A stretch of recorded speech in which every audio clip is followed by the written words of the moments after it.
Les tensions entre la Chine et les États-Unis se sont rapidement intensifiées. Mercredi, les États-Unis ont imposé des sanctions à 24 entreprises chinoises pour leurs activités en mer de Chine méridionale. Washington affirme que les entreprises ont aidé l'armée chinoise à construire des îles artificielles dans la région.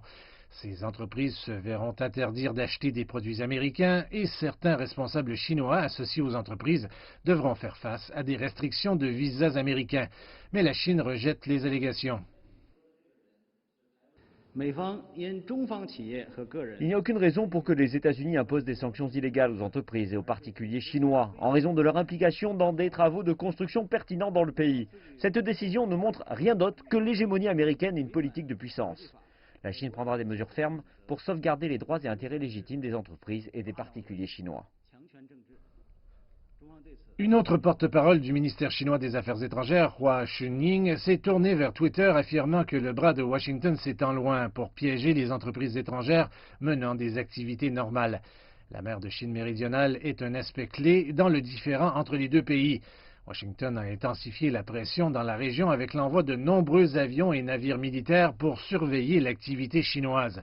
Cette semaine, les États-Unis ont déclaré que l'un de leurs avions de patrouille maritime avait survolé des îles de la mer de Chine méridionale à la mi-août. Beijing a averti l'avion de rester à l'écart. Et mardi, Beijing a accusé Washington d'avoir envoyé un avion espion dans une zone d'exclusion aérienne où la Chine a organisé des exercices militaires. Commentant les relations récentes entre les deux pays, le secrétaire américain à la Défense, Mark Esper, a déclaré que la Chine poursuivait une modernisation militaire agressive. L'Asie du Sud-Est est une partie importante du monde. Nous considérons l'endroit, en mer de Chine méridionale en particulier, où la Chine semble montrer le plus ses forces et entamer la pire de ses manœuvres malveillantes. Le ministère chinois de la Défense affirme que les relations avec les États-Unis sont confrontées à une situation inhabituellement grave et compliquée.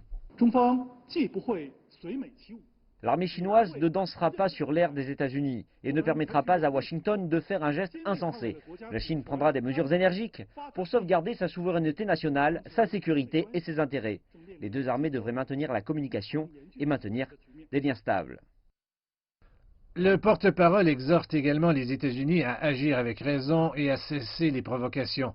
Malgré les tensions croissantes, le ministère de la Défense a exprimé l'espoir que les deux parties puissent maintenir la communication et créer une atmosphère positive pour les échanges futurs.